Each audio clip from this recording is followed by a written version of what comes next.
Assalamualaikum warahmatullahi wabarakatuh. Apa kabar sahabat Aisyah and Bilal? Mudah-mudahan sehat selalu ya. Udah lama banget saya nggak bikin video, dan video kali ini saya mau bikin tentang kerja ke Kanada. Di video kali ini saya mau ngebahas tentang gimana sih caranya apply job dari masih di Indonesia sampai akhirnya sampai ke Kanada.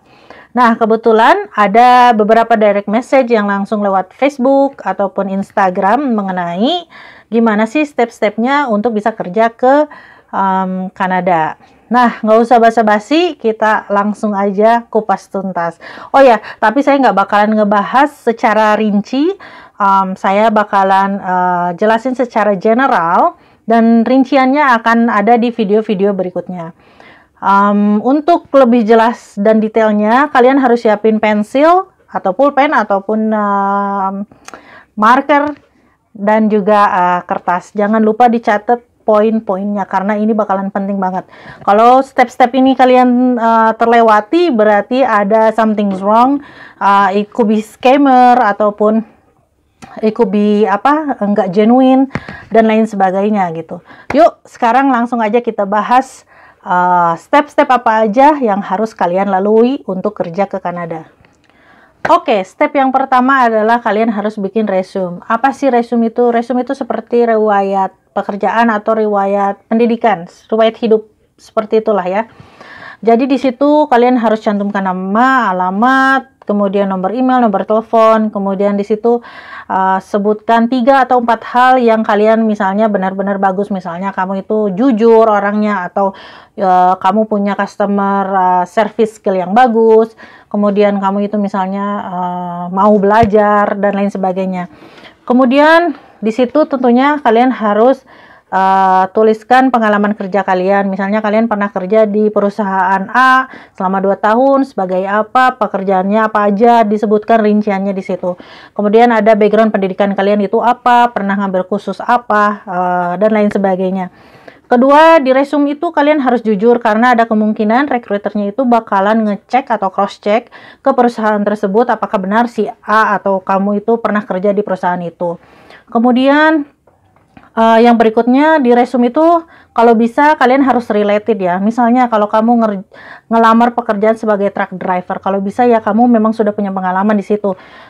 Itu bisa menaikkan kemungkinan si resume kamu itu di pull out sama mereka dan kamu bakalan dihubungi gitu. Jadi itulah resume. Setelah resume kalian jadi, tentunya dalam bahasa Inggris ya. Kali ini waktunya kalian untuk apply job. Kalian bisa apply job di beberapa job search engine di Kanada. Kemudian ada beberapa seperti contohnya Jobbank Kanada, Indeed.ca, WowJob, Monster.ca dan lain sebagainya. Tapi yang lebih populer itu di sini sepertinya Jobbank Kanada karena itu adalah pemerintah punya ya. Jadi itu job search engine resmi milik pemerintah Kanada.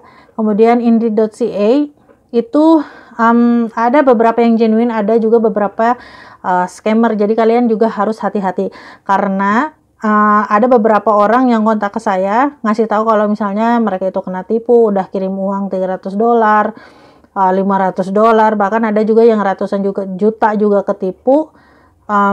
Terus mereka ghosting, ngilang gitu aja gitu. Jadi kalian walaupun ngelamar kerja, hati-hati jangan main transfer sembarangan.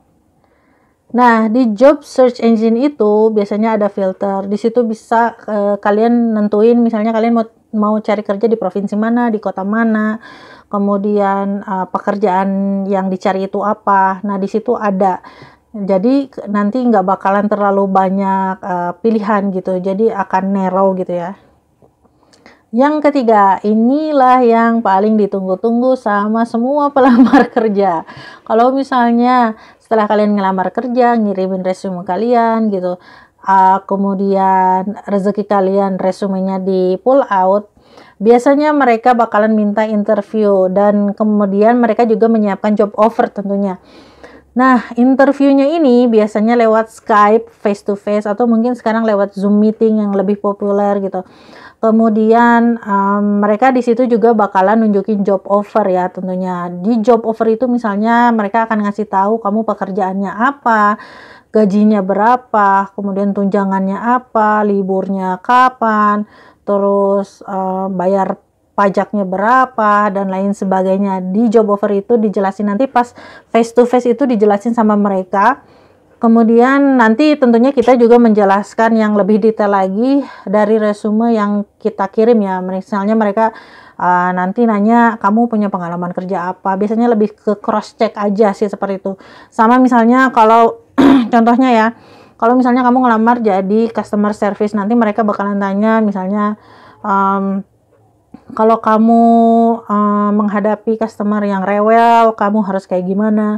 Terus misalnya kalau kamu kerja jadi caregiver, misalnya si pasiennya ini mau buang air tapi rewel, seperti itu dan lain sebagainya lah. Jadi lebih ke case-case nanti cara kalian solving the problem tuh seperti apa. Di interview itu ada yang seperti itu juga.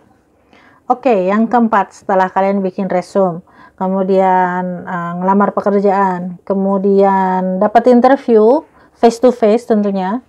Kemudian kalau mereka cocok, mereka itu bakalan ngirimin kontrak kerja.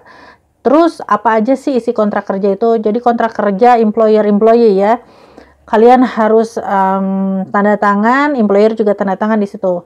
Isinya itu employernya siapa, employee-nya siapa, pekerjaannya apa, liburnya kapan, ada room and board, ada healthcare-nya, dan lain sebagainya. Nanti detailnya saya akan bikin di video-video berikutnya ya. Kemudian yang kelima, setelah kontrak kerja selesai dikirim, kalian isi, kalian tanda tangan, kalian kirim balik. Nah, tugas kalian udah selesai untuk yang part pertama ya, udah selesai. Nah, setelah itu giliran employer yang harus bikin LMIA. Jadi, step yang kelima setelah kontrak kerja itu, kalian setelah tanda tangan kontrak kerja, kalian harus menunggu employer untuk dapatkan LMIA yang positif dari pemerintah. LMIA itu Labor Market Impact Assessment. Nanti akan saya jelaskan.